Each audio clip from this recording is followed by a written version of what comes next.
Hello friends, मैं हूं doctor Badri Vishal Kabra, associate professor department of chemistry, MLV government college Bhilwara.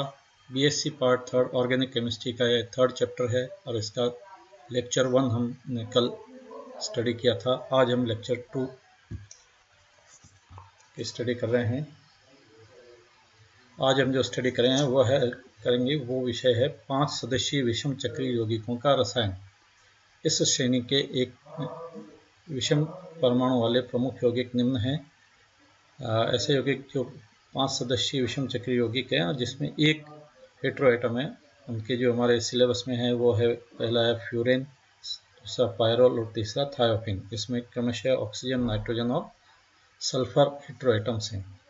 इन यौगिकों के मूलक और उनके नाम निम्न प्रकार होंगे। सबसे पहला यौगिक हमारा पायरोल, जिसमें नाइट्रोजन होता है और इसका जो 1 और 2 पोजीशन वाला जो है रेडिकल वो है अल्फा या 2 पायरोल। इसका बीटा या 3 पोजीशन वाला जो मूलक है वो है बीटा या 3 pyrrole pyrryl, not pyrrole, pyrryl group. Furan, जिसमें ऑक्सीजन एटम है, उसका जो पहला रेडिकल है अल्फा या 2 फ्यूरिल और दूसरा रेडिकल है बीटा या 3 फ्यूरिल।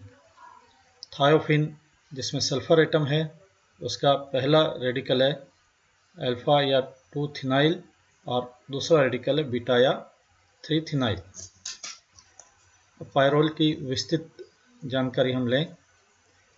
पायरोल जो है उसमें नाइट्रोजन एक हेटेरो एटम के रूप में उपस्थित है। 5 मेंबर्ड रिंग है। मॉलिक्यूलर फॉर्मूला इसका C4H5N और इसकी अनुनाद ऊर्जा जो है वो 87.8 किलो जूल पर मोल है। ये एक एरोमेटिक कंपाउंड है। इसकी जो एरोमेटिसिटी जो है उसको हम मॉलिक्यूलर ऑर्बिटल स्ट्रक्चर से समझ सकते हैं।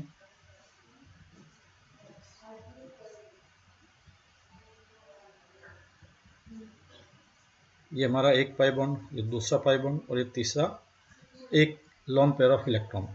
तो 2 एक पाई बॉन्ड, दूसरा पाई बॉन्ड और ये जो लोन पेयर ऑफ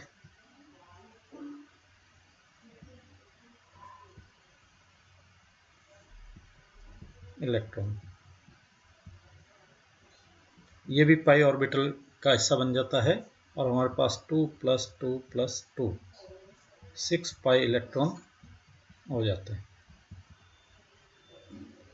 एक साइक्लिक स्ट्रक्चर में 6 पाई इलेक्ट्रॉन है।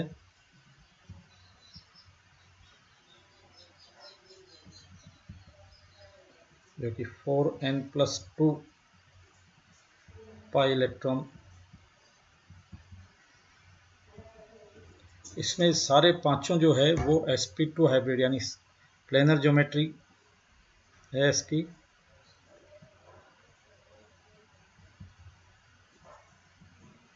ये सारी कंडीशन मिलकर के इस यौगिक को एरोमेटिक कंपाउंड बनाती है।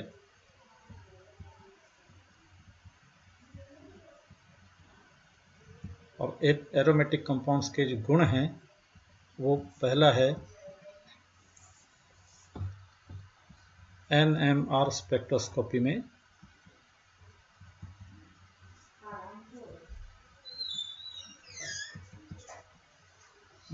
रिंग करंट इफेक्ट,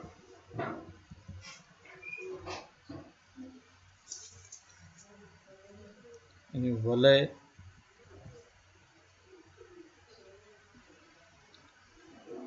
संरचना के कारण जो करंट होता है, रिंग वलय धारा प्रभाव इसे हम हिंदी में कहते हैं, वह दर्शाता है, जिसके कारण इसके जो हाइड्रोजन प्रोटॉन जो है उसके ये डेल 7 के पास प्राप्त होते हैं।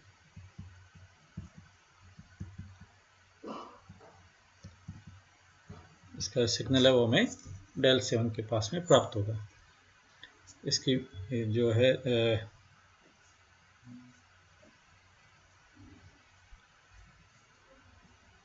एमओ डायग्राम हम देखें तो ये इस तरह का होगा, एक एक एक एक और यहाँ 2।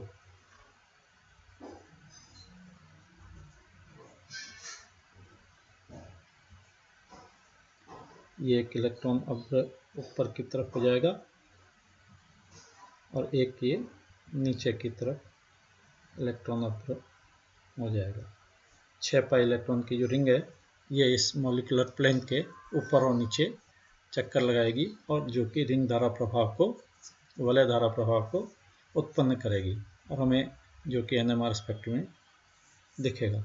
सेकंड जो है हमारा एरोमेटिक कंपाउंड्स का जो गुण है वो क्या गुण है कि ये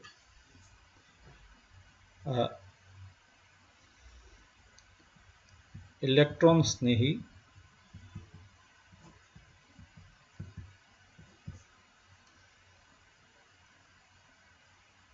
प्रतिस्थापन अभिक्रियाएं देते हैं।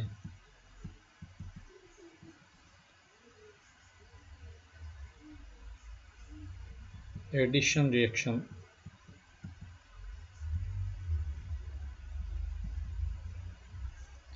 नहीं देते हैं।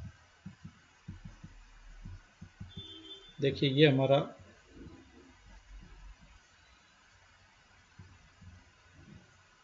एरोमेटिक कंपाउंड है। यदि हम इसमें X से प्रतिस्थापन करें तो हमें आइदर दिस यौगिक या ये यौगिक प्राप्त होगा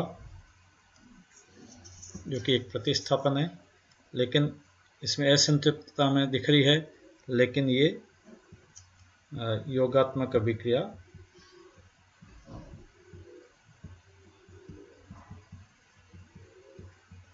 करवाएं इनकी तो हमें ये देखिए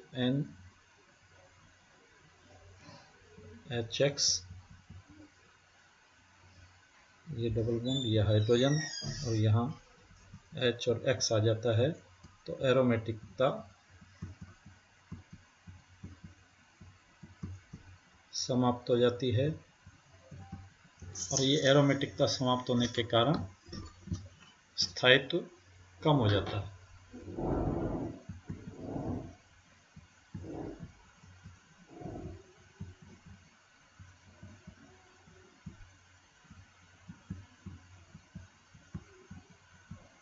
अभी हम बात कर रहे थे इस यौगिक की, जो हमारी अनुनाद ऊर्जा है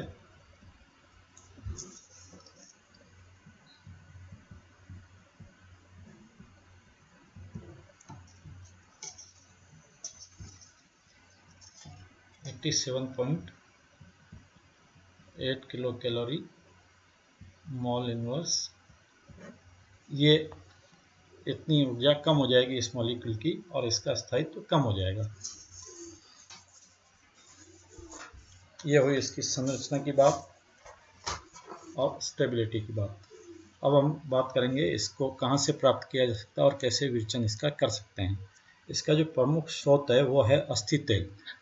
जो हमारी अस्थियाँ होती है लिविंग इसकी लिविंग वर्ल्ड की जंतुओं की, उसके तेल में यह पाया जाता है।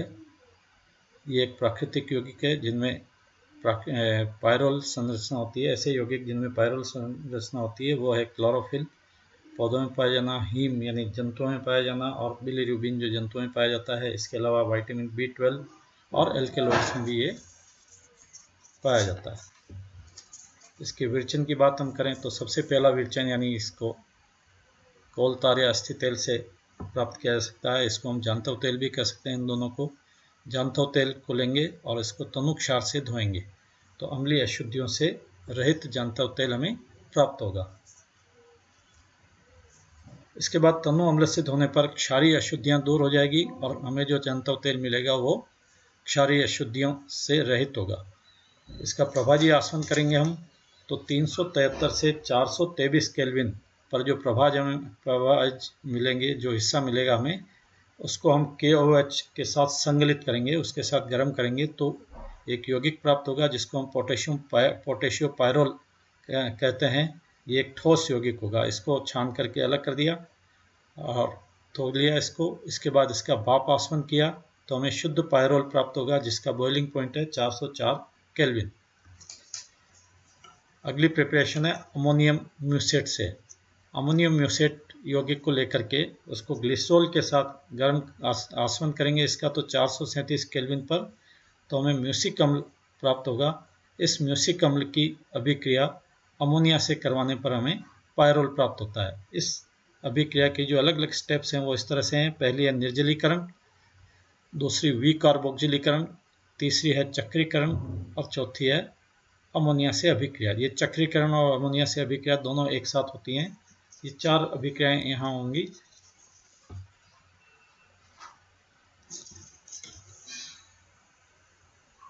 ये हमारा अमोनियम म्यूसेट है, कंपाउंड है जिसमें COONH4 और CONH4 दोनों सिरों पर है और ये 6 कार्बन वाला एक यौगिक है, ओपन चेन कंपाउंड है। इसमें इन 2 कार्बन पर अमोनियम कार्बोक्जिलेट ग्रुप है और बाकी 4 कार्बन पर OH ग्रुप्स हैं। इसको ग्लिसरॉल के साथ हम आसवन करें तो ये देखिए यहाँ से हमें पहला H2O, ये दूसरा H2O मिलकर के यहाँ 2 डबल बॉन्ड आ जाएंगे। तीसरा ये COH, अमोनिया हट गया यहाँ से और ये COH आ गया तो CO विकार्बोक्जिलीकरण हो जाएगा इन दोनों CO का और यहाँ से OH जो ग्रुप है ये इसके साथ अमोनिया के हाइड्रोजन के साथ पानी निकाल देंगे और हमें पायरोल प्राप्त होगा। अगली अभिक्रिया हमारी इसको प्रिपेयर करने की वो है एसिटिलीन और अमोनिया के मिश्रण से। 2 पार्ट एसिटिलीन 1 पार्ट अमोनिया लेंगे, इसको रक्त तप्त नली से गुजारेंगे तो हमें पायरोल प्राप्त होगा और साथ में हाइड्रोजन मिलेगी। चौथी अभिक्रिया फ्यूरेन से। फ्यूरेन एक सिमिलर कंपाउंड है। फ्यूरेन को अमोनिया के साथ गर्म 753 से 763 केल्विन पर एल्यूमिना की उपस्थिति में अभिक्रिया कराने पर पायरोल प्राप्त होता है। यह पायरोल के उत्पादन की औद्योगिक विधि है। ये फ्यूरेन हमारा, इसको अमोनिया के साथ एल्यूमिनियम ऑक्साइड यानी एल्यूमिना के साथ गर्म करें 753 से 763 केल्विन पर तो हमें पायरोल मिल रहा है और पानी अलग हो रहा है।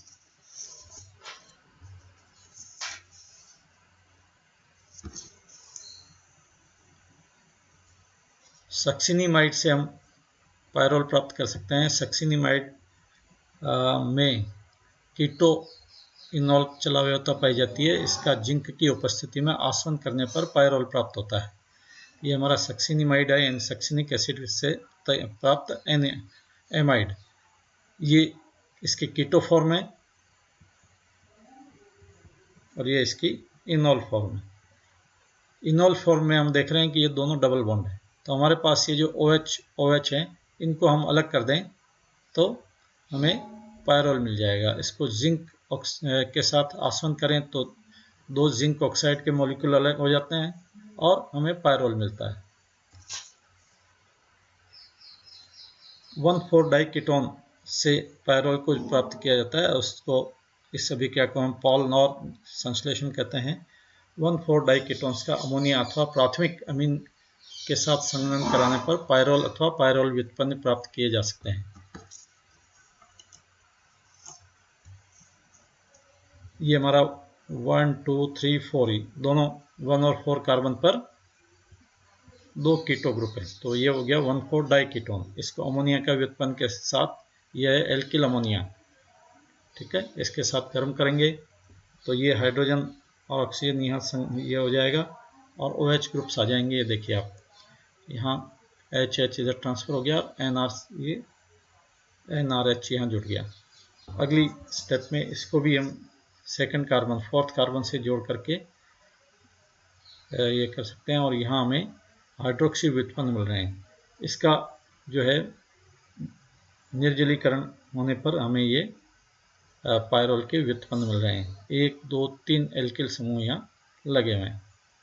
यदि हम R dash R double S सारे एल्किल समूह को हाइड्रोजन लें तो हमें ये जो व्युत्पन्न है, ये यौगिक है, वो पायरोल होगा।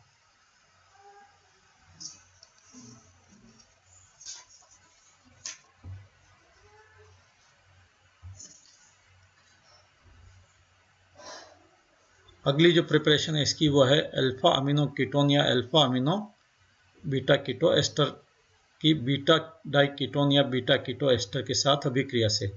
ये नॉर सिंथेसिस कहलाती है। सक्रिय मेथिलीन समूह वाले यौगिक बीटा डाई कार्बोनिल या बीटा कीटो एस्टर का संघनन alpha amino beta keto ester के साथ करवाने पर पायरोल व्युत्पन्न बनते हैं। Alpha amino beta keto ester का विरचन पहली स्टेप होगी। यहाँ ये हमारा कंपाउंड है 1 अल्फा और ये बीटा। तो हमारा अल्फा पर अमीनो ग्रुप लाना हमें, तो इसलिए हम इसको HNO2 नाइट्रिक एसिड से क्रिया करवा रहे हैं।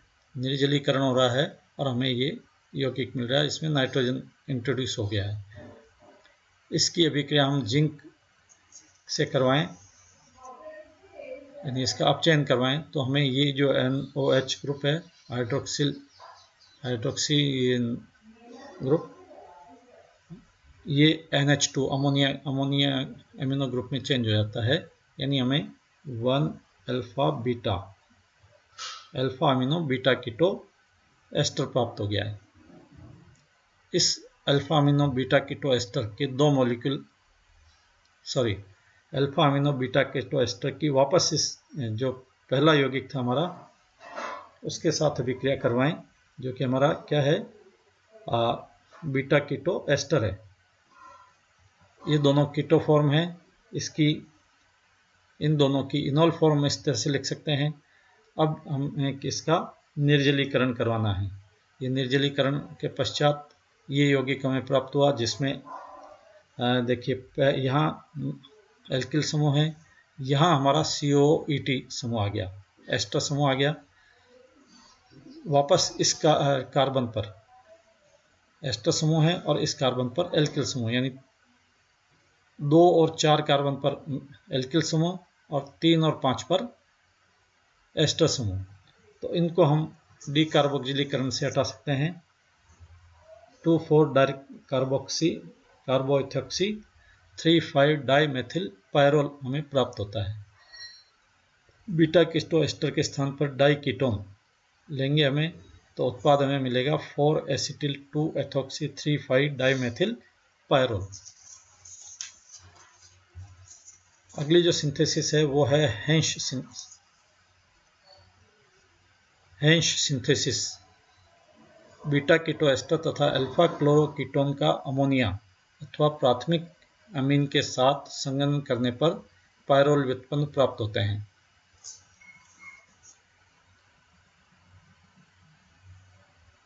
ये एक एसीटोन का क्लोरो डेरिवेटिव है,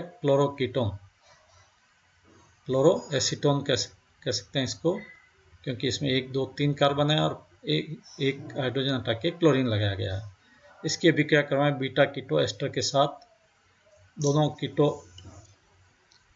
जो हैं इसको चलावी करके हम चलाव्यता का उपयोग करके इस तरह से लिख सकते हैं, जिसमें ये इनोलिक फॉर्म हो गई दोनों की। इन इनोलिक फॉर्म में के मध्य अमोनिया के साथ क्रिया करवा के हम पायरोल का व्युत्पन्न प्राप्त कर रहे हैं। इस पायरोल व्युत्पन्न में एक एस्टर समूह है, जिसको हम जल अपघटन से किसमें चेंज कर सकते हैं, कार्बोक्सिलिक ग्रुप में, और उस कार्बोक्सिलिक ग्रुप को हम विकार्बोक्सिलीकरण द्वारा हटा सकते हैं। तो हमें 2 5 1 2 3 4 5 2 5 डाईमेथिल पायरोल प्राप्त हुआ है। पायरोल के भौतिक गुण की बात करें हम तो ये एक रंगहीन द्रव है। वायु के संपर्क में आने पर काले भूरे रंग के द्रव में परिवर्तित हो जाता है। यह जल में अल्प विलेय है, परंतु ईथर अथवा अल्कोहल में पूर्ण विलेय है। इसका बॉइलिंग पॉइंट 404 केल्विन है। द्विध्रुव आगुण ये एक ध्रुवीय यौगिक है और इसका द्विध्रुवीय आगुण जो है वो 1.8 DY है। HCl से भीगी छड़ ले जाने पर इसका रंग लाल हो जाता है। आज के लेक्चर में यहीं तक। इसके रासायनिक गुणों की चर्चा हम करेंगे अगले लेक्चर में। Thank you.